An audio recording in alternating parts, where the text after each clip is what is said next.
Space, the final frontier.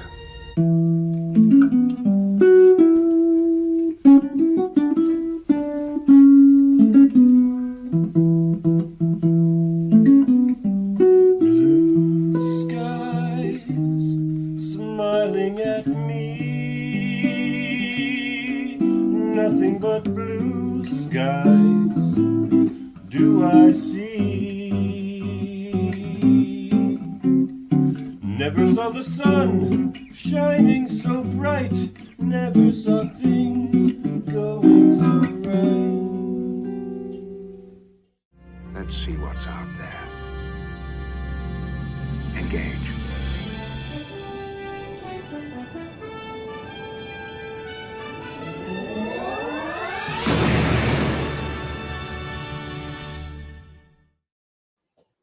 Hello and good evening. Star Trek The Next Generation, Season 1, Episode 10, Hide and Q is over, and it has been since November of 1987. But for this July 23rd, 2024, we're just getting started here on Live Long and Podcast for our review of this episode, a live stream here on Facebook, YouTube, Twitch, or you might be listening to an audio version. I'm Dave Mader, and, the Q have taken an interest in us, and we don't even understand how incredible our good fortune is. But we are going to try to break that all down as much as we can here. We got a great panel to talk all about it. First up, it's the guy who would always, I don't know, he would never want to trade one illusion for another. It's Kevin Millard. Oh my God, Dave. Yeah, that was great. Awesome. How you doing, Dave? I hadn't really thought through exactly how this intro was going to go. I was trying to I remember how Data said something. And then we got Chris Murphy. Just a flim-flam man. He's just a flim-flam man. I really got to think out my intros beforehand, like Jody does. And then we got Heather Narduzzi, all in green with us. Yes. I had to dress in green in order to honor the incredibly gross shade of green screen they chose for the planet. But we'll get to that. Okay. I wasn't sure what the green was in reference to. So we're going to break this all down. Of course, we got people in the live comments. If you want to talk about the episode, anything you thought about the episode, let us know. Yeah, Q is back in this one. Sam. Yeah, so it's going to be, we're going to be talking all about this. We did this as a Star Trek Radio Theater like 2 years ago with Steve Shives, where Shives played Riker. I played Picard. I seem to remember that Kevin was Wesley in this one. I think so, yeah. Yeah, you're like, hey, Commander Riker, I'm in this meeting too. Right. Yeah. So, and that was one that I edited a lot for that podcast, like the edited version. Like I really I felt like I knew every line of this episode watching it again today. I personally think it's pretty good. It's got some weirdness in it. It's got some weird things, and but overall I think like John Delancey in particular really stands out for me. Let's go around the room and talk about it. Well, Heather, we'll start with you. You didn't like the shade of green in that animal thing planet. It's terrible. The two moons were very cool. I love that.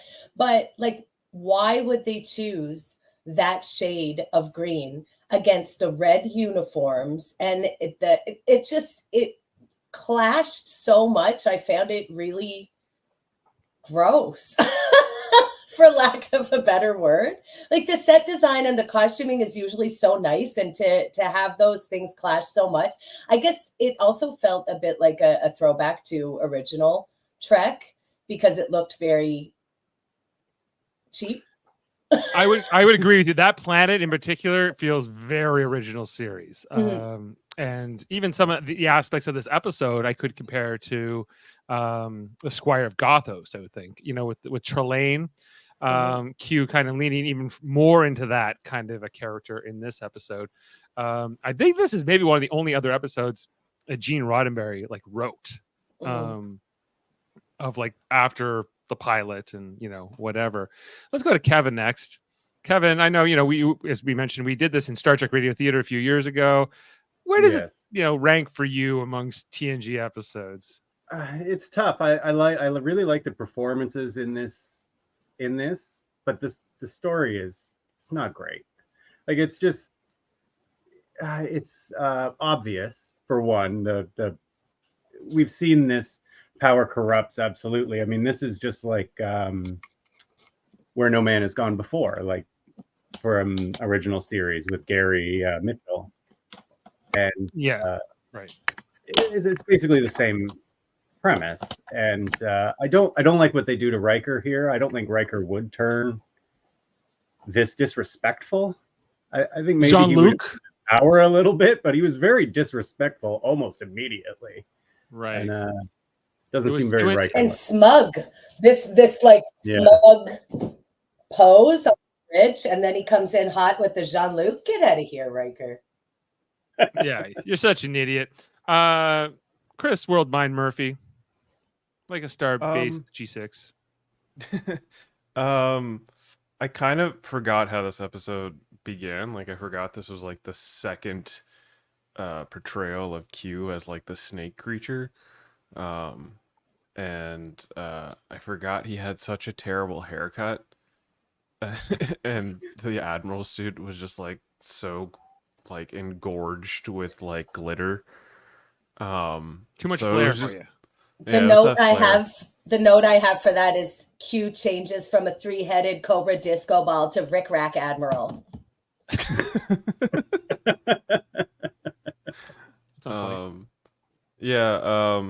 And then when they went on the planet, I was like, are they gonna kill Tasha? Is this the Artemis episode? I don't think that's how this went. And then because that's what the planet reminded me of. And then I was like, oh right, yeah, now I remember all this now. It's Q playing human chess with bush pigs, I guess, because that's what they kind of look like. Like they got like scrunched up pig faces.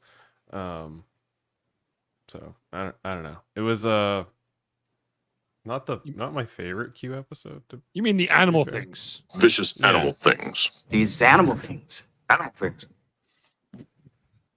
And then he calls them soldier things after that. It's really irritating. These soldier things. They weren't very good at naming things this early on in the series. Hey, last week with the Thought Maker, and now they have animal things. Step it up, fellas. Yeah. Like I'd say like a lot of the stuff on the planet is just dumb and silly. And like if you put this script in a lesser cast's hand, I think it's like this is a dismal episode, but I think in particular the stuff with John Delancey and Patrick Stewart even in the Ready Room, I think is some of the best stuff with those two characters where they're doing the Shakespeare and they're going through the potential of mankind. I really do like this idea that the Q are sort of interested in humanity as sort of being this ever evolving young species that's going to sort of become something greater in eons to come, but I don't know if humanity is the only species that has that. It seems like, I don't know, like the Betazoids might too, and I don't know, the Bajorans and other species, but maybe not. Maybe it's only the humans. Speaking of Betazoids, where's Troy? Zero Troy. She made it into the captain's log. Captain's like, yeah, we dropped her off the starbase for a trip home. Right. Yeah. Like a So G6. Yeah, no Deanna Troy in this episode. Very little Dr. Crusher until kind of near the end. And Crusher did to sadly hold a dying child though, and kind of like snuggle her little face. She did do that. If we had gotten here sooner. If we just got here a little sooner. If only we had somebody who had the powers of a Q to bring them back to life. But I promised Jean-Luc I wouldn't. So we'll talk about that. Then on top of all of that. Just compression of female storylines in this episode.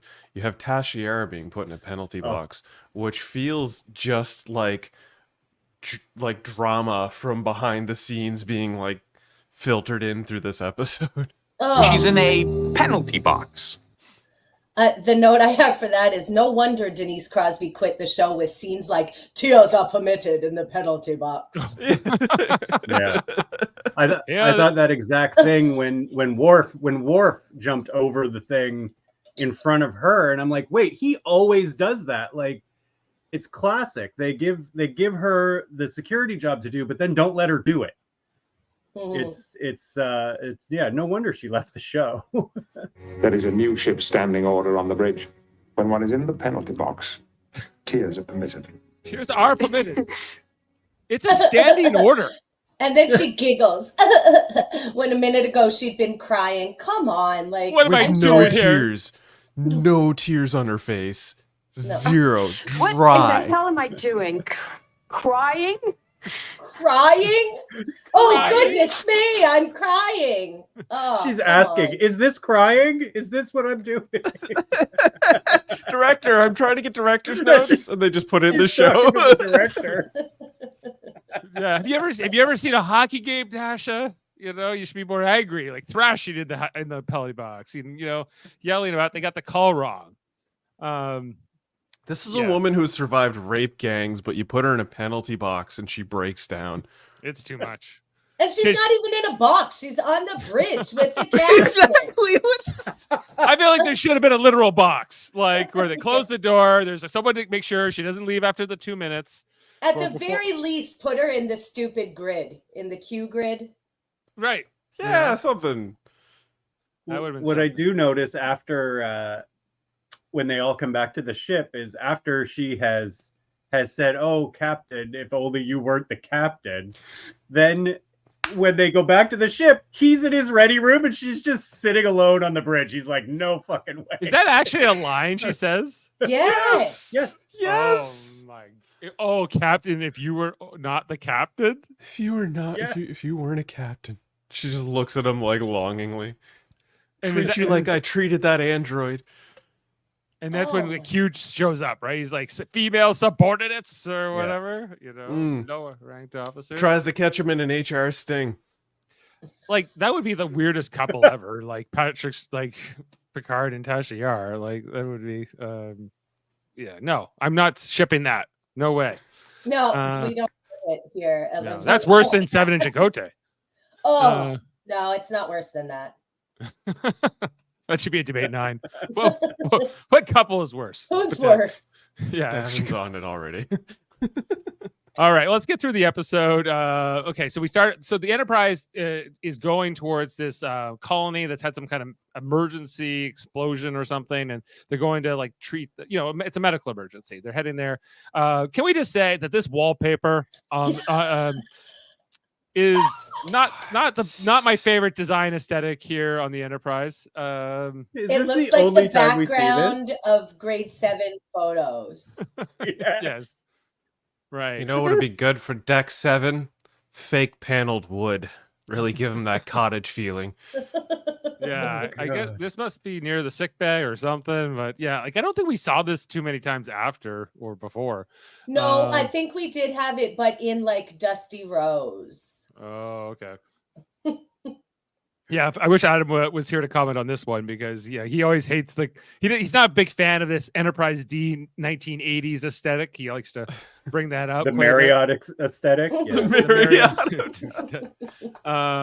Yeah, and I think when I saw this wallpaper today, I was like, oh, that's not great. So anyway, so Dr. Crusher's getting ready to treat as many people as possible. They're going there at warp 9.2. Riker shows up. I don't know what he's saying, but then they run into Q. It's the Q net. Q and right, Picard's like, this is not a good time. Damn it, Q. Not now. I have to go save people. So Q appears as the what we'll find out is an Aldebaran serpent is what this is. I'm a little like that's the same planet that green whiskey that Scotty likes to drink comes from. So I This don't is the second time this showed up, right? Like this isn't the first time they did Does he- this when we first showed. I don't know up, if he right? appears in this form in the pilot. I don't remember that, but he might do it again after this episode. I don't know. Anyway, it's kind of a very like godlike thing to show up in like sort of this form. It's cool anyway. tattoos then. Yeah, it's a 3-headed snake with a orb thing. Anyway, Disco he may- ball.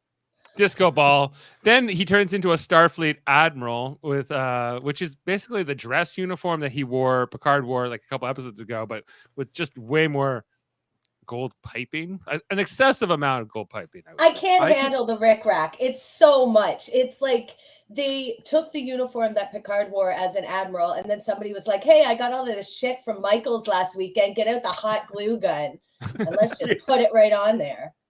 And he's got like his hair is different in this scene too. He's got His like a hair is little so like forelock, like distracting. a little Misfits Devil's lock going on. Do you feel like this was like shot later or before or something, or like I wonder? But it's I agree. His hair does look different here than it does in like the rest of the episode. Although he does wear hats in a couple scenes, but it's not great. I think they hadn't really designed an admiral's uniform before this, and they're like, well, I don't know, maybe it looks like this.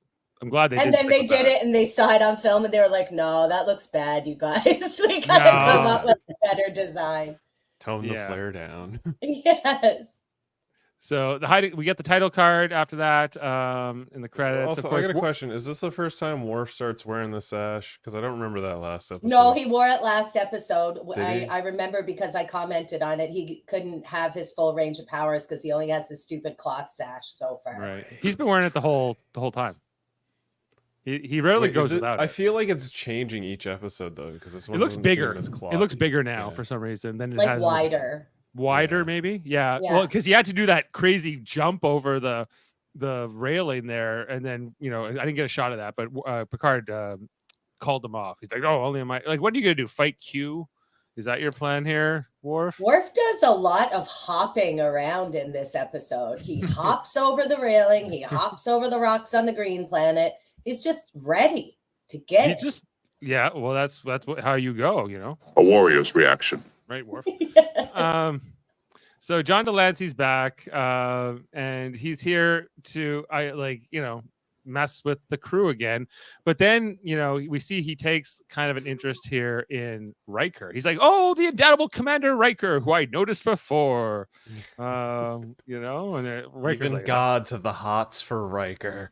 Yeah. I mean, look at him. Look at him. Look at those eyes. Come on. Mm.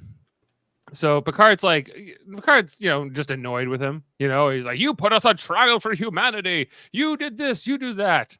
And Q's like, "This is the stuff you complain about." The Q became interested in you. Does no one here understand your incredible good fortune?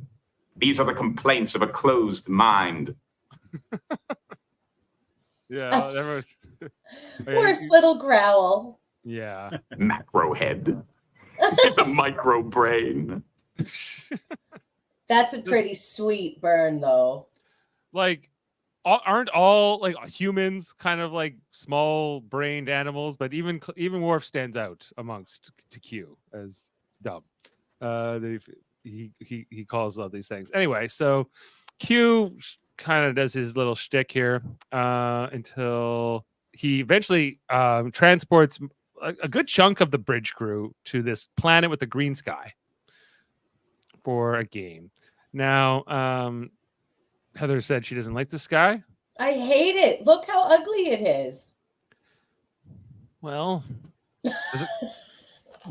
as a guy who likes the color green, it's not necessarily my least favorite thing, but it's pretty bland. Yeah. Like, it's just the shade of green. I'm not opposed to a green sky, but just the shade of it clashes with everything else they've chosen. I don't know. I find it really unappealing to the eyes. The song tonight should have been alien feeling. Green skies alienized. frowning at me. Nothing but green skies.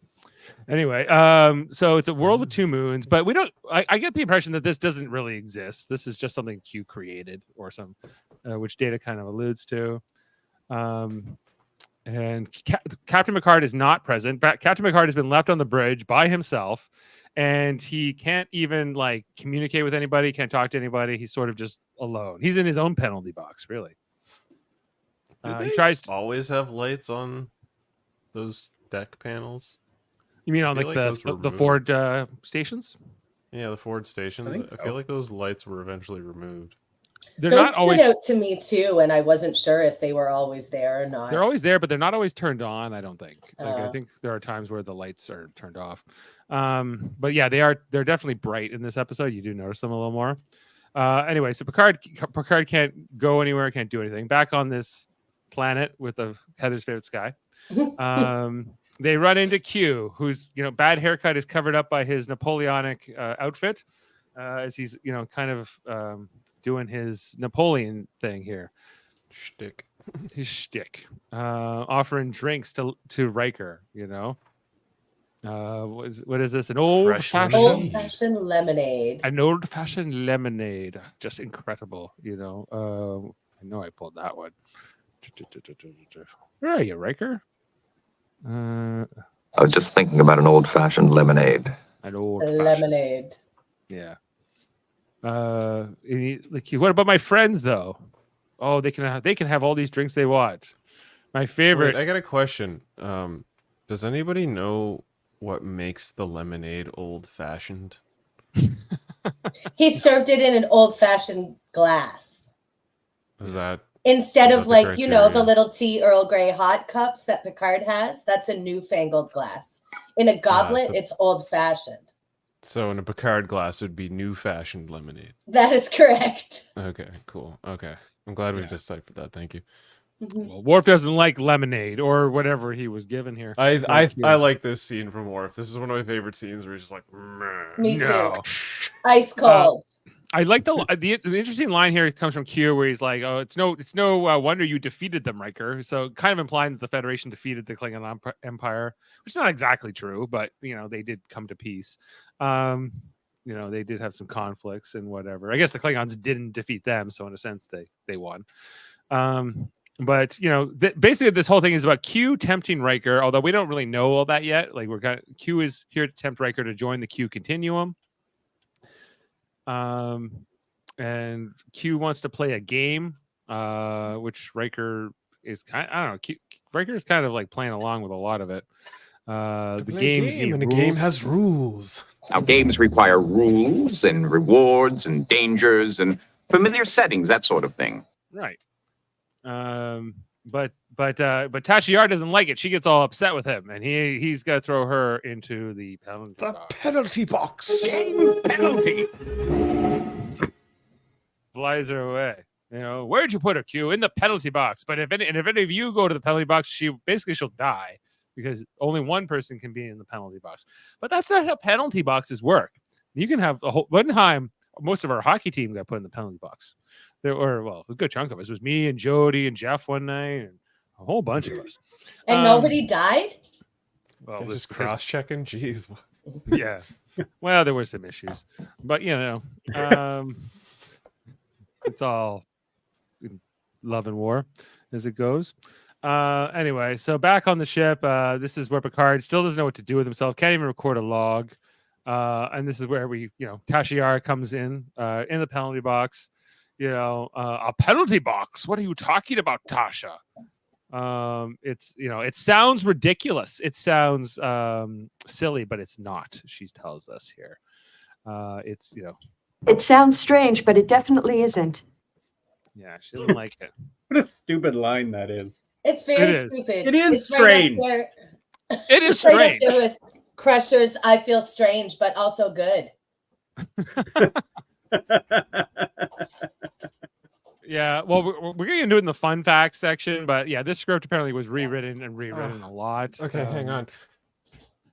I feel bad for her because this makeup, not good.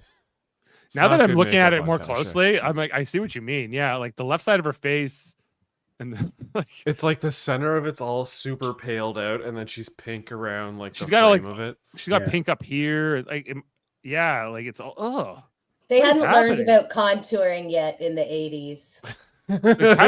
Patrick Stewart doesn't have any of that going on, but yeah, it's not great. It is so frustrating to be controlled like this. Yeah, sorry. That was not Tasha Yar. Yeah, that was the actor. Yeah, that was Denise Crosby. Granddaughter of Bing Crosby.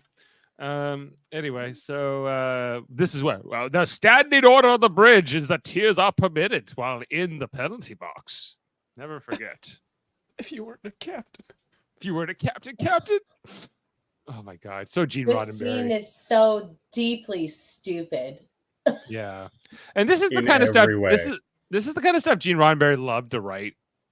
Like he loved this idea that female subordinates would always fall in love with the captain for being so brave and understanding and comforting and I don't know, protective and whatever. Every episode of the original series, more or less. Like any episode, like so many of the episodes involve like usually Uhura, but sometimes Nurse Chapel or somebody else. They're always Janice Rand. Or Janice Rand. Like, Captain, I'm frightened. Please save me, Captain. Uhura, you're the only one who can do it. Oh, you're so right, Captain. I love you. So let's cut. Anyway, so the Q shows up here just before we got the Tasha Picard thing we never asked for, and then sorry, I guess it's not going to happen for us. I'm going to date Beverly. That's an HR violation, Picard. You shouldn't be kissing the subordinates. That's true. That's kind of what Q says to him too. So this is where Q reveals to Picard that he's here to tempt Riker this time. And he goes, Riker will defeat you just as easily as I did.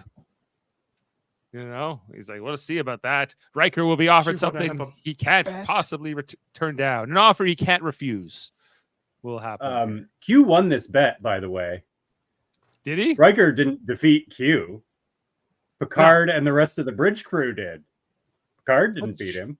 That's true. Riker didn't beat him. Because we see, at the end here, Q is going to get taken back to the continuum screaming, and because he lost the wager. But I guess you're right. I thought it was the whole basis of the bet was that like Riker would choose to accept the powers, and if he didn't, then Q loses. And I guess Riker eventually chooses to get rid of the power, but so he uses it a bunch first, though. Yeah, he takes it for test ride. Riker would never have gotten rid of that power with a different crew that encouraged him. Riker did not defeat Q. 100%. If he had been with the crew that was like, yeah, buddy, that's awesome. High fives. Riker totally $1 million. Yeah. Like Klingon gals for everyone. Klingon babes in crochet aerobic outfits for everyone. Riker would have just handed them out like candy. Like if he had shown up and given this power to Chakotay, and they go, "Hey, Chakotay, can you just take us back to the Alpha Quadrant?" And he goes, "Sure." And then they'd be like, "This is great." Go to the Q. See you later, Chakotay. Q-Chote. I don't know, we'll work on the name. But Q-Chote. Yeah. Akuchi Moya. Right. So Chakotay? No, I don't know. We'll work on that. We'll workshop that. We'll come back to it. Yeah. Anyway, so back on the planet, Worf is out scouting the horizon on Green Sky Planet. Geordi can see very far with the visor. Again, every episode we have to get something in here with Geordi's visor becoming some kind of like a superpower, right? I'd see the freckles on his nose if he had them, sir. It's also like having binoculars in a sense. But his vision, because we've seen what his vision looks like, so he's zooming in and it just looks like, red blues and thermal imagery. It's like it always looked like to me like when you used those pay-per-view channels with the porn that used to be scrambled, and you couldn't see them. That's kind of what I was watching imagined. the Blue Nui. Yeah, that's kind of what I always imagined Geordi's vision looks like. He's just watching a bunch of scrambled pornos. They never should show his vision because what we would imagine looks so much better than what they produced for it in the 80s. It's true. Yeah. Because we get that. They only do it the once, but it was probably too many times. Well, there's that whole episode where he's like, Geordi, I can't. And he's getting a feed through his visor. He's like, this is what you see. He's like, Data's got that halo around him. Why? He was like, he's an android. Don't all androids have halos around them? No. So there's all kinds of that kind of stuff. But I think that's coming up in a few weeks. Anyway, so we get to see Q's soldier things, the animal things, as Worf is out here. This is in Worf's marathon running days, where he's getting ready to run back, and he gets a good look at them. But the pig faces, they kind of almost look Tellarite, but taller. Yeah. I don't really get this, like, why this choice for the episode. Like, you just made these guys soldiers. I don't think they would be less dangerous or whatever. Well, they can't have human faces because that would sympathize, and you can't have Enterprise people killing human faces. It's because because they need to vaporize them, right? So we need to dehumanize them, right? Exactly. Okay. I feel like they had some leftover makeup and masks from like the Twilight Zone Google Gobble episode. And just use that.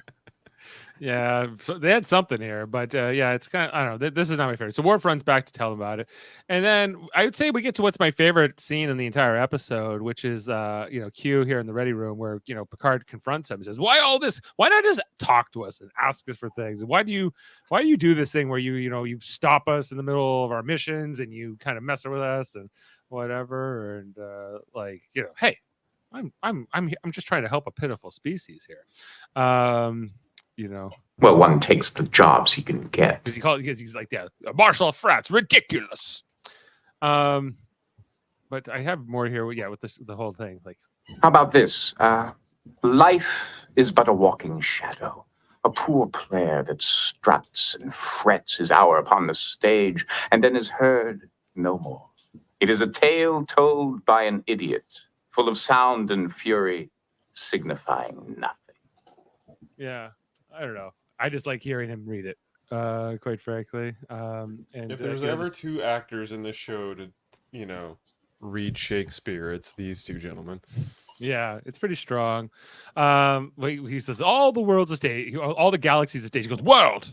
Well, if he lived now, he would have said galaxy. Come on, And he's like, well, how about some Hamlet? Oh no, I know Hamlet, and what he might say with irony, I say with conviction. What a piece of work is man. How noble in reason, how infinite in faculty, in form, in moving, how express and admirable, in action, how like an angel, in apprehension, how like a god. Surely you don't see your species like that, do you? I see us one day becoming that, Q. Is it that which concerns you? Is it that which concerns you? And then he throws the book of Shakespeare at him and he warps away. And I think that like this is like my favorite stuff, just because like Picard, who's just a mortal man, but has this strong philosophy, this belief in humanity, and and he goes right up against Q's sort of cynicism of humanity and looking at all the negative aspects of our nature and the whole trial of us being this savage race, etc., etc. So. It really inspires me to believe more in humanity because of how much Picard believes in it, So like I feel like all this and this kind of like intellectual chess that these two have, starting in the pilot and kind of running all the way through into the finale and even a couple of seasons of Star Trek Picard, has been some of the best stuff I think Star Trek's ever done. So, well, I gotta say, out of all the versions of Picard through all 7 seasons and the movies and such, season 1 Picard is my favorite. I think. Yeah? Yeah, just the way he's like so calculated and strict about everything. I don't know. I enjoy this version of Picard more so than later versions. Yeah, like he's younger, so too here, right? So, and he's captainy. Look at Riker. Riker's always doing this to everybody too, right? I love it. He did this to Geordi once on the bridge too. He puts his leg up on like the ops station before Geordi sits down, so Geordi has to come in and sit like in his lap. It's fucking crazy. I love this Riker. That is a power move. I'm into it. 100%. I feel like he does this to let his balls breathe or something. Yeah, he's marking Geordi with his scent. It's like a dog peeing on things. Anyway, so this is where they test. I don't know why the character does it. I think it's all power moves, but I'm sure that y'all have read the actor Frakes was often doing the Riker maneuver over chairs and standing like that because he used to move furniture for a job and he really jacked up his back, so he had trouble like standing and sitting, and that's why he was often cocking his leg up and doing the cool Riker maneuver over chairs. Is that why he heard it? He heard it moving. Okay. Yeah, moving furniture. I thought it was more because the costume was so restrictive, but yeah. I read that as well. Yeah. Yeah, they're tight. These things. They're tight. Tight. So yeah, this is the whole part where they're gearing up for the fight with the animal things, and so they test out their phasers, and they think that the animal things only have musket balls, but they don't think that that's going to be much of a fight. But we'll find out afterwards. Anyway, Worf shows up and he goes, "Worf, yeah, it's incredible. You came out of nowhere." A warrior's reaction. Report. The animal things are here. Not human at all. Vicious animal things. Vicious animal things are coming, Commander. Oh, okay. And here they come. For Data, I like how he turns to Data. Data, you have a theory about what's going on? Like, how about a theory like you're about to be attacked? What's Data going to input here? But then we see that it's not Data. It's Q Data, which it's interesting to see someone else in the makeup. That's sick. That was a super cool reveal. I had forgotten about that when I was watching this episode, and I was like, yes, awesome. Really cool. Yeah, it was cool. As we see here that the animal things, they're shooting like actual lasers out of their muskets and things are blowing up and this fight is getting kind of messy. We see here Riker vaporizes two of them. I guess I feel like he didn't really need to use the power of the Q. That was pretty easy. Yeah. It's not like there's like 1,000 of these animal things. There's like 8 of them. It seems like, with Worf and Data and Geordi, like you could probably win this fight, but they're not gonna, it's not always go. But this is all about temptation. There's a danger here, and Q wants to tempt Riker to use the power, which he reveals, I've given you the power of the Q. Use it. Flick your hand around or whatever. And so Riker kind of, he thinks about it, and he doesn't snap his fingers. He just holds it up. I wrote, Riker needs to develop a more stylish Q power hand flourish. He's like, that's it. Well, that's the whole gesture. In the Voyager episode, I think it's called it's called Death Wish, where we meet the other Q. Quinn, is he sometimes known? And he goes, wow, he kind of does like this weird like thingy here. It's kind of like that. And I guess Corbin Burnson was the other one who was a Q for one episode. And I can't remember what his move was, if he did snap fingers or not. But anyway, but Riker manages to flash them away back to the Enterprise, which we see the net disappears. The Enterprise is back under power. Tasha just kind of sulking there in the penalty box when the systems come back online. No, and Picard just sitting in his ready room by himself. Well, that's true. Like it's Wesley on the bridge or something. Murphy's right. The penalty was technically over, but that didn't mean Picard wanted to talk to her. He's trying to avoid an HR rap. He's like, I'm just gonna hang out in the ready room. So she's hitting on me now. It's like, what the heck? So anyway, let's look at the thing. We find out here that they're still on the course to the planet, that no time has been lost. Q has not messed with anything to do with their mission, and so it doesn't. What are you complaining about, really? But you're on autopilot, kid. Yeah. They call down to engineering. Are we still on, going okay? He's like, we never left, right? We see Geordi, Data, Worf, they all return to the bridge. They talk about the animal things. Data can probably explain. He's like, you would not find it aesthetically pleasing, Captain. And Picard's just like, Data? Like, what are you talking about? I'll submit a computer file report.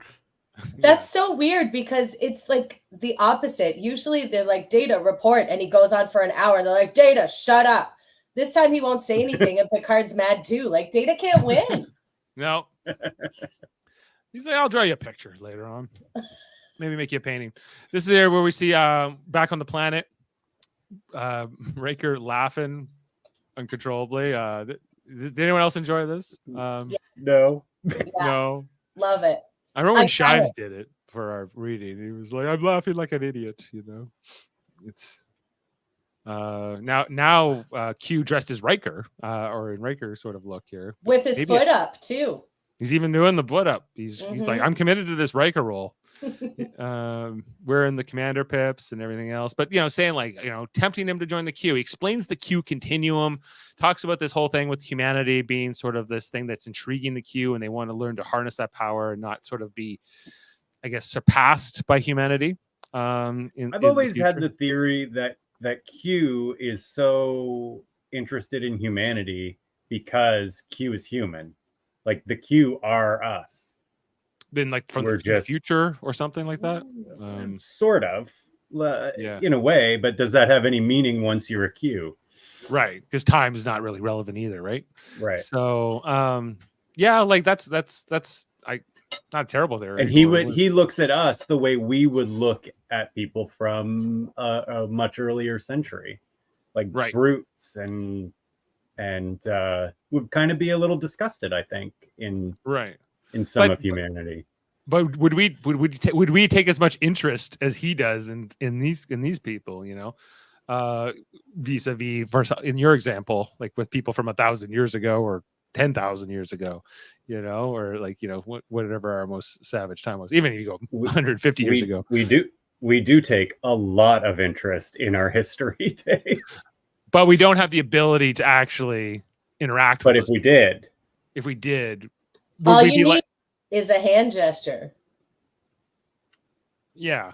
Like, would we look down on them? Would we be just like try to teach them stuff? Would we not want to talk to them at all? Like, I don't know, but like, it's a kind of an interesting thought. And so they want Q to join. Then they bring Picard and Wesley and Tasha and the bridge crew here back to the planet. Because I guess the idea was here in school doing homework. I was doing homework and now I'm here. Shut up, Wesley. And so they're on this planet. The idea here to create danger for Riker's friends that he feels the need to use his powers to save them. That's kind of like the circumstances that Q is trying to create. This time giving them no phasers to fight back with either. And Tasha's like, oh, I don't have a weapon. Yeah, you're useless at security, girl. Like, should we go back to the bugle horn there for a second? Oh, it's terrible. Can anybody see where the mask stops? Well, yes. Yeah, it's not the best. And look. They appear to have wrapped like a curtain tie tassel around the end of the bugle. Yeah, it's just like some fun fur on his hand to make it an animal thing. He's an animal thing. So that's how it goes with the animal things and the trumpet players that they have. The thought makers. So here they come. They're coming to attack. Worf goes for it. He gets completely thrown down. He gets eventually stabbed in the gut. Wesley runs over like an idiot past the drummer boy, who gets then stabbed in the back here by a bayonet. And then basically Riker loses his mind, goes, the damn with it all, the hell with all this. And he uses his power. First, he wipes away a couple of the soldiers, and Picard gets mad. He goes, Riker, you did that, Riker. How could you do that? He's like, I can do more. And he beams. His flourish is now too much at this point. It's too much. And his smugness once they get back to the bridge. This is the greatest pose ever. Yeah, where he's just standing there with his arms crossed. Like his arms crossed in the top of his chest. It's so weird. The only way it would be better is if he had one leg up on Data, like right on his shoulder. Just on his shoulder. Yeah. Now Worf and Wesley are not dying anymore, by the way. We were all dying and now we're fine. This is like in the South Park movie.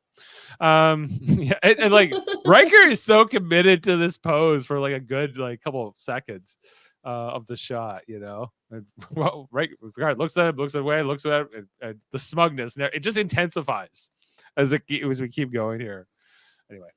So then they finally get to the planet, guys, that they've been trying to save the people on. Riker, now with powers of the Q, goes to talk to Picard in the ready room. And they have this conversation.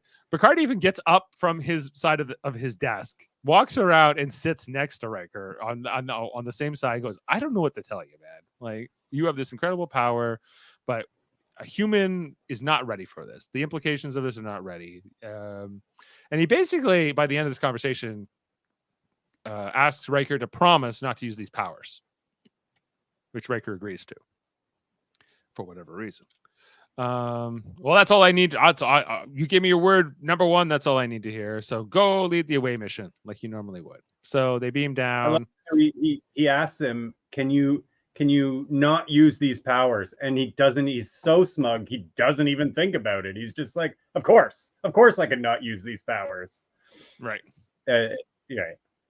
Yeah, he even uses his own elbow grease here to open up the doors, and he doesn't do it. Why would he open the doors? Why not have Data open the doors? He's clearly like, Data, you're the robot. He just used like a tiny bit of Q power, just like 2 fingers worth of Q power to open I the think he door, could have and used a nobody little even bit here knew. and gotten away with it. It would. Yeah. But Data does end up opening the door. They find out like 5 people here who are in rough shape. Apparently these people have died in this disaster. They start clearing rocks, and eventually they find this dead young girl who Crusher cannot save. And then Data's like, "Come on, you can save her." You know, I know you might have. You have the Q powers. You have the Q power. I mean, maybe Captain Picard just asked you not to use them, and if you try to use this on me, I'm definitely gonna tell you no in like a few minutes. But you know, this time it's okay. But Riker says, "No, I made a promise, and that's all there is to it." And Crusher's mostly confused because she hasn't been present for any of these events. I guess she has no idea that her son was, impaled by a bayonet not long ago and restored to life. But maybe she should worry about her own dead child rather than this dead child. Oh, he's alive again. It's totally cool. Well, no, she hasn't been involved in any of these Q shenanigans. She's been busy dealing with the 523 survivors that they were trying to go save. That Picard is like, "Do you have room for the 523 people?" Which there's only 1,000 people on that ship, and they have more than enough room for 523 people. The Enterprise D has an evacuation capacity of like 5,000, I think, or something insane. But the medical staff is limited, so it seems like they can probably do it. 10 people that they try to save here doesn't come. Anyway, so Riker comes back from the planet and this mission, very mad at Picard. "You promised me not to use my powers. How could you? I could have saved that. I'm pissed at you, Jean-Luc. You know, he's a Q. He could still save her if he's salty. Right. But no, I promise. I can't break my promise. We have to have a meeting. We're going to have a meeting later with the bridge staff. You be there, Jean-Luc." Yeah. My note says, away before dismissing him. Yeah. I have, Riker's a dick now. You can tell by the menacing music and him calling the captain Jean-Luc. Yeah, actually, I didn't even mention the music on the planet when the kid was dead, and I'm like, this is excessive. This is, I'd forgotten about that part, but I was not a big fan of that. So this is where Riker's like, "I thought we'd all meet on the bridge," and Picard's like, I'm letting you have this meeting. Let's just be clear here. This is not your show, but Wesley shows up with Dr. Crusher. And Wesley is not invited to this meeting, but he says, "Why not? You helped me become a bridge officer." But I don't really. He's an acting ensign under his command. So. Oh my God, all of Wesley's dialogue in season 1 is just fucking atrocious. Everything he says is the worst. It's bad. In this episode in particular, all his lines suck. More or less. He's so unlikable at times, and it's not Will Wheaton's fault. It's just like. No, the writers really did the Wesley character dirty. Yeah. Like, we have no idea how to write this guy. Anyway, so Riker gives this little speech about how his powers are now in place and he can use them for good, and Picard is skeptical. I'm an omnipotent god. Let me be an omnipotent god. I can save it all. I'm a fucking How many gods are in Starfleet? Come on, don't you want me? Right? What does God need with a starship? What does God need with a starship? Well, that's kind of the thing. Then they're all kind of giving him a hard time. Q shows up now dressed as a monk. Are these truly your friends, brother?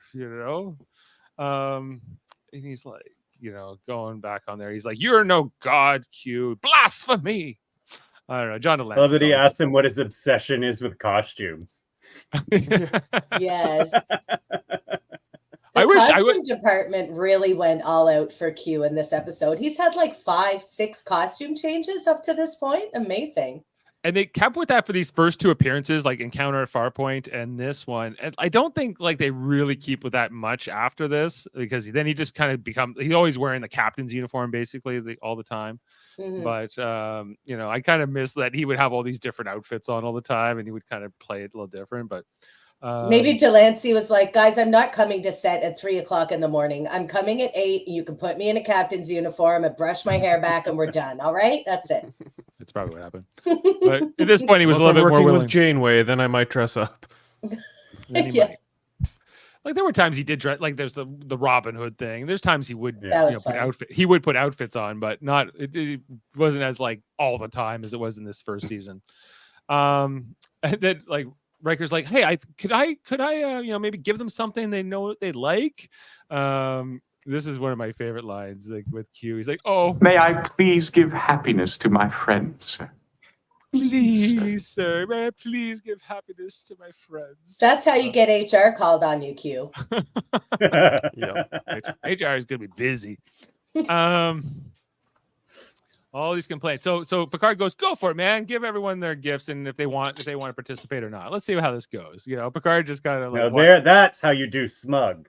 Yeah. Picard's just like, "I've already won, but let's see this play. Let's see this play out." So the first one he goes to, I think, is Wesley, and which Dr. Crusher is not down for. I know what you want, Wesley.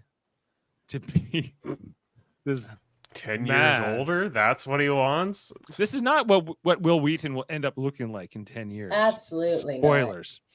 But when he looks up from his hands, I don't know if you have a still of that, when he looks up and he has this like that's a very Will Wheaton expression, like Will Wheaton as Wesley Crusher. I feel like he nailed that like look of childlike wonder. Yeah, just look dumb. Yeah. That's all they gave them to work with this season. Goofy and smiley. Yeah, he's like, "I can do that. I can do a Will Wheaton impression."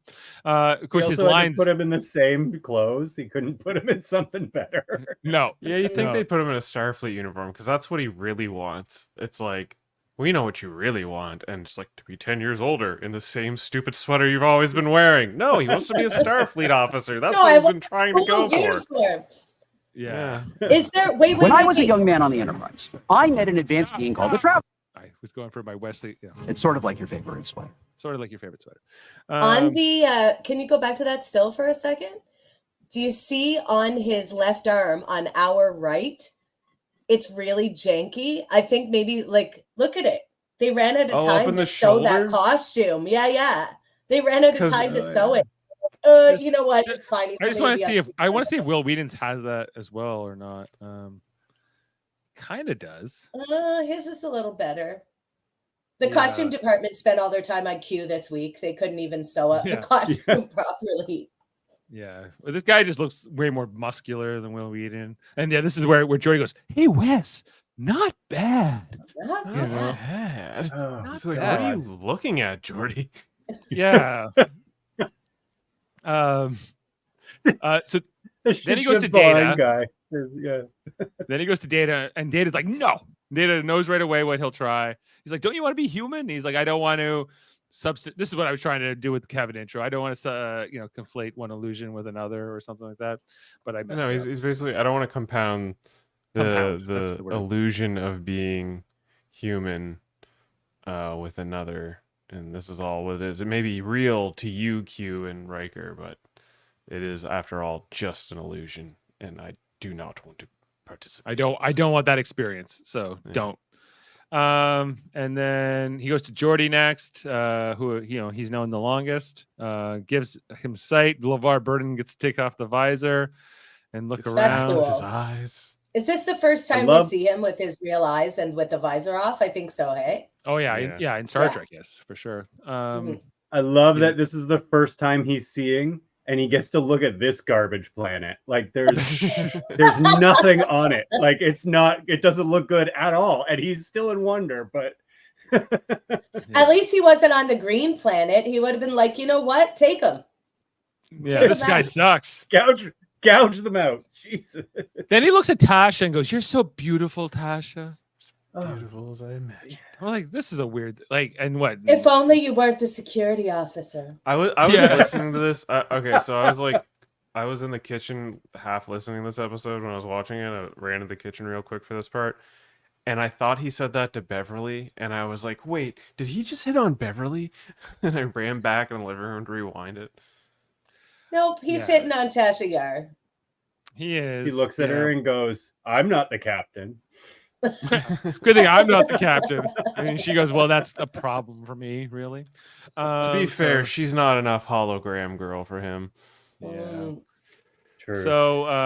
So he says, "Nope, make me the way I was, please." And he kind of doesn't want it, but he kind of feels He's the like pressure. Paul Coffey. He can't take all the beauty in the world. Please take my eyesight away. Please take my eyesight. But I feel like he says, I don't like who I would have to thank, more specifically Q.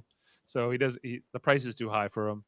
So he's made back to, his sight is taken away. He's made, back the way he was. Please don't make me rethink this. Just do it. Yeah, just do it. And back to the visor he goes. Then Worf is given the girl, the lady. She's wearing, I don't know, spine armor down her shoulders. And then a crochet fishnet aerobics bikini ensemble. It's not the best outfit. I mean, I'm into it. She looks amazing. Well, she's going for it. I'll say that much. But yeah. But what does Geordi say to him? Worf. Is this your idea of sex? Yeah. This is sex. This is Geordi's episode. Like, first he hits on Wesley, then he hits on Tasha, and now he kink shames Worf. Like, what the fuck is going on with Geordi? Kink shame. I think we know why Geordi doesn't get laid. Yeah. Geordi's like, listen, I'm into young boys and straight women, but this BDSM shit, I'm out.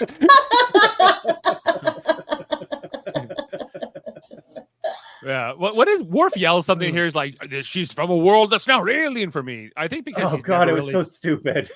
Mm-hmm. I guess the idea here is that he's never been with a Klingon woman, really, except for maybe Kalar, who's half Klingon. Do y'all think she has in this still? Do you think she has like with the bodysuit and everything? She's got a bit of a like Klingon Lady Gaga vibe going on. Yeah, a little bit. Yeah. Do you see that? Sure. I love it. She's Klingon Lady Gaga. I like it. Yeah. Yes. She's going Lady for Gaga. Gaga. She's Lady Gaga. Gaga.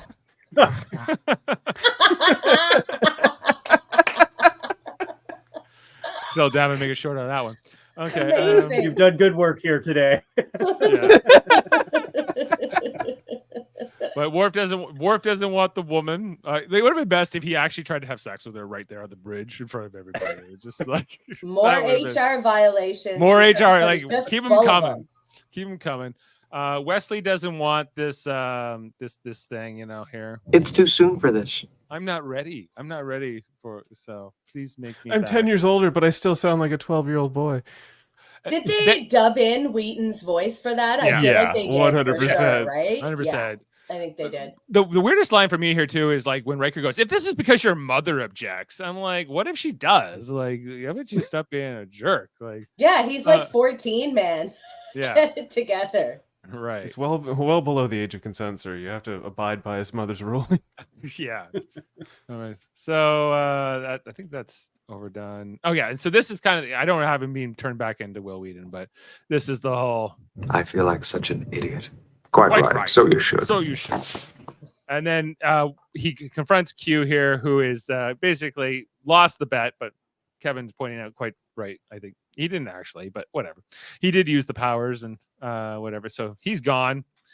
And the Klingon woman is still there for this part of this conversation. I forget about that. But she's brought away. Then they're kind of warped back into their seats. Their original positions all 5 feet away. Yeah, they from don't even where have to. They don't even have to walk across the room, and get into a chair. That was. We don't have time for that. So we're back. We're back on course. No time has been lost. And whatever. Anyway, so he goes, "Good job, Riker. You got the coordinates?" He goes, yeah. Next mission, right? I guess I just did give up, immortality and omnipotent powers, but all good. Jordy, you have my coordinates, don't you? Oh yeah, totally, sir. Let's go. And the episode is over after all of that. So I don't know, not bad. So I guess I'm on facts duty tonight. We call these details discovered by Dave. Here. Let's get into it. Now, did you guys know that this episode was actually written by Morris Hurley and Gene Roddenberry, but he changed his name here to CJ Holland for this episode? Because basically Morris Hurley wrote this episode, but then Gene Roddenberry apparently rewrote it and rewrote it and rewrote it to the point where he's like, it's not even my story anymore. So he took like a pen name here. So how Roddenberry was thereafter so disappointed with his work on the episode that he ignored Hurley's whenever they passed each other in the hallway at Paramount, which was about 4 or 5 times a day. Ultimately, the script was rewritten by Roddenberry to such an extent that Hurley requested the pseudonym C.J. Holland. And that's how we got here. Okay. Marina Sirtis does not appear in this episode. This is her first non-appearance. The revised draft screenplay submitted only 3 days prior to filming featured Deanna Troi, which suggested that Marina Sirtis' sudden unavailability was the reason for her non-appearance. Her lines were eventually cut from the episode or transferred to other characters, mostly to Tasha Yar. And Picard's log entry explaining her absence, a trip home, was written for the beginning of the teaser. So we would have had Troy in the penalty box then. Maybe. Yeah. If only you weren't the captain. Q is wearing a French marshal uniform. Many marshal uniform versions existed, so this version seems plausible. His bicorn holds a tricolor cockade from the French Empire era, blue in the center, red in the middle, and white outwards, and the color order used until 1812. The musket-wielding aliens, or the animal things, who attack the crew of the Enterprise D, wear uniforms which seem to be a mix of several Napoleonic-era armies, including the British Redcoats and the French Royal Army, etc. The headgear bears the royal coat of arms of Spain. However, data states that the muskets are appropriate to the 1790 to 1800 French uniform. Q's tent shows a French royal arms with 3 fleur-de-lis, which was the French national flag from 1376 until the French Revolution was replaced by the tricolor blue, white, red flag of modern-day France. I'm sure you guys were into that. I did notice so the into fleur-de-lis because it's on the Quebec flag. That's right. We got 4 of them. The illusory female Klingon seen in this episode is both the first Klingon besides Worf and the first female Klingon to appear on The Next Generation. This is the first appearance of Q since Encounter Farpoint.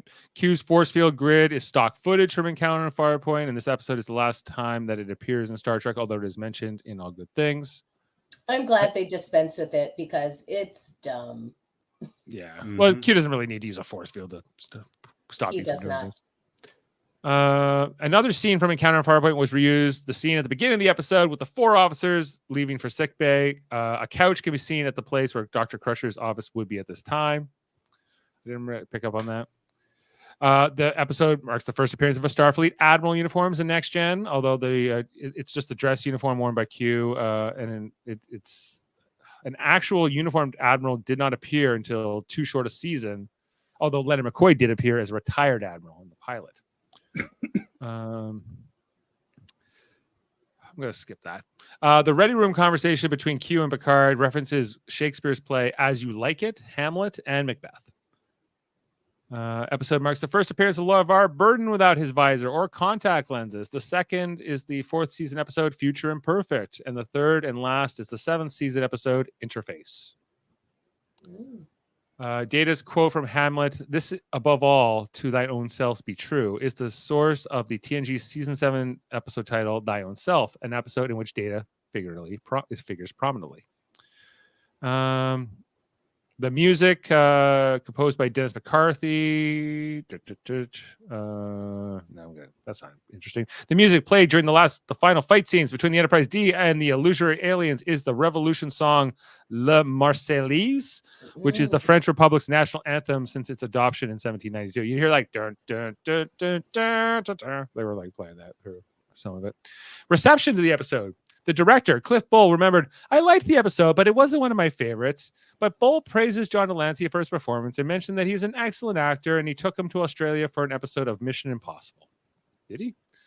A mission report for this episode was... No, that's not interesting. There's a lot of bad facts here, guys. I'm sorry.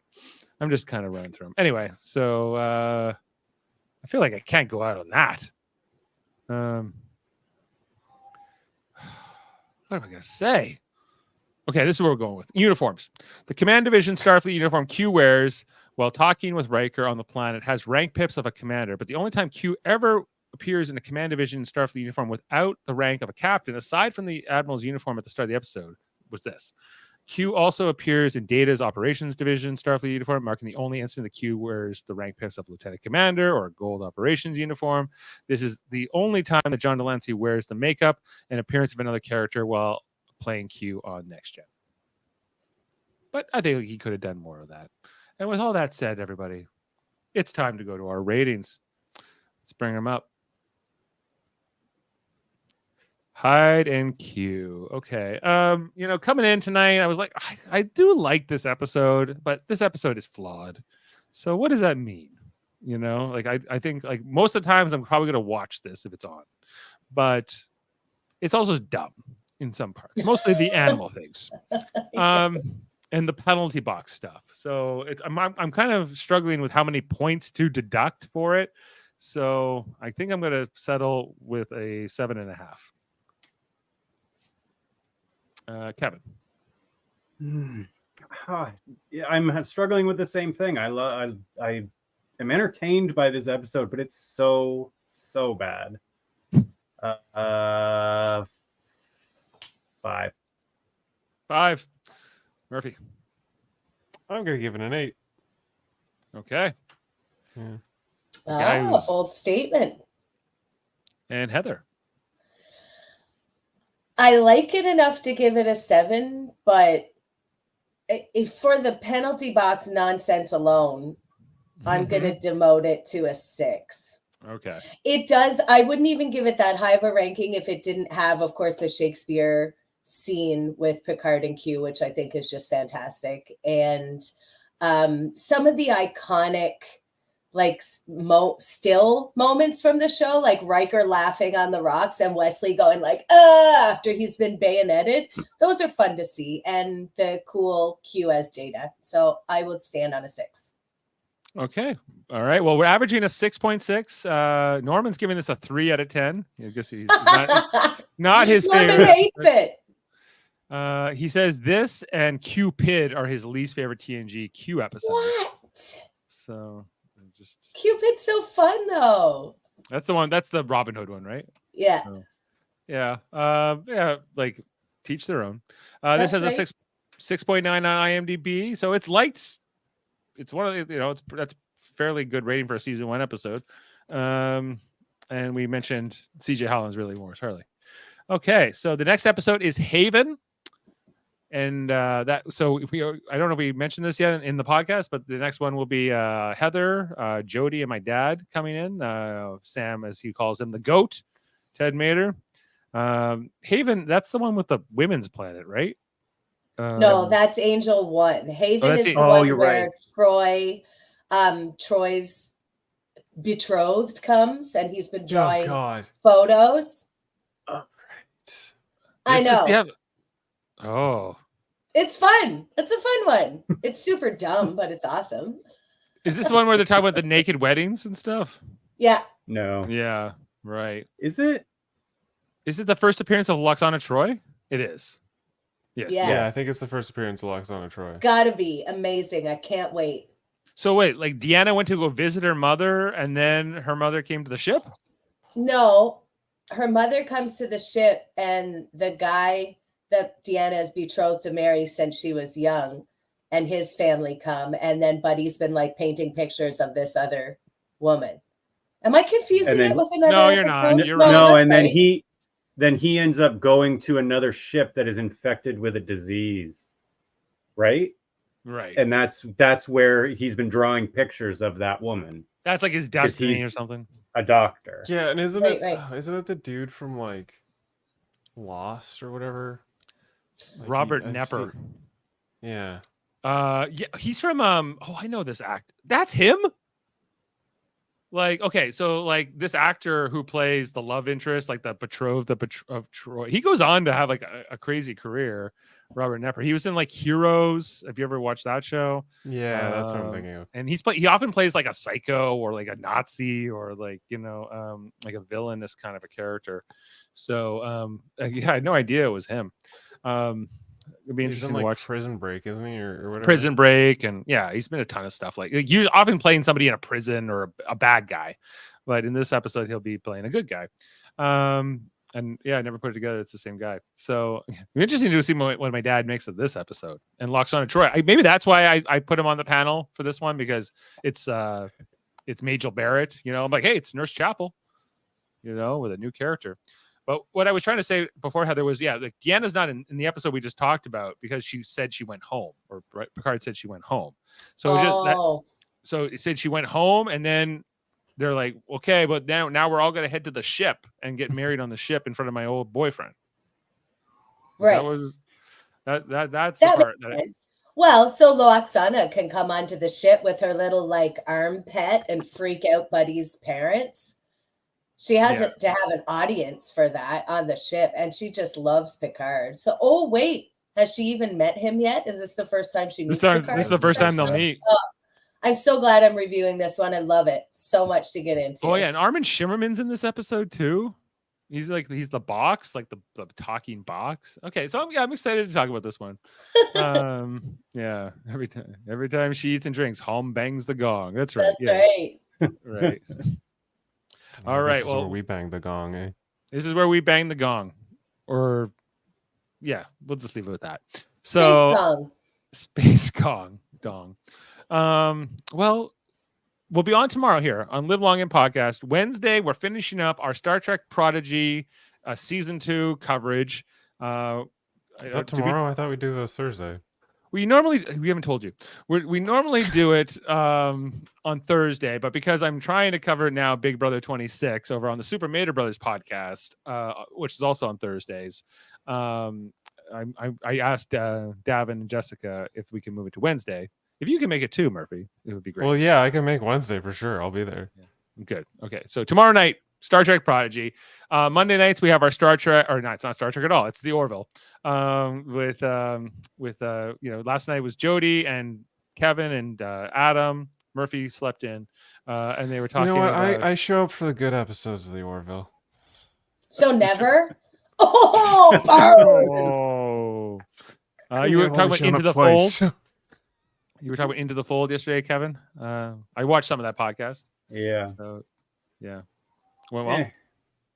Yeah, it was good. Okay. It's a good podcast. Not a great episode. Right. Well, check that out. You can hear what everything we have to say about the Orville episodes, Prodigy, and I think that's all the upcoming shows on Live Long specifically, unless I'm forgetting something. Oh, we have the Trivial Debates coming up on Sunday, right? Sunday, yep, July 28th. We've got Trek Culture's Sean Ferrick, Australian content creator Trek Trav, and our own Ashley Millard going head to head with your head scratching questions. Also, I need you to spend some time to get some speedrun questions ready. Oh, I can fire those up in speedy time. I'm the fastest man alive. Watch out. Right. Here they come. I'll probably forget it. Barry Allen. Yeah, we'll see. Well, with all that said, go check out the other podcasts this week on the United Federation of Podcasts, all kinds of different shows. We got X-Rated on right now.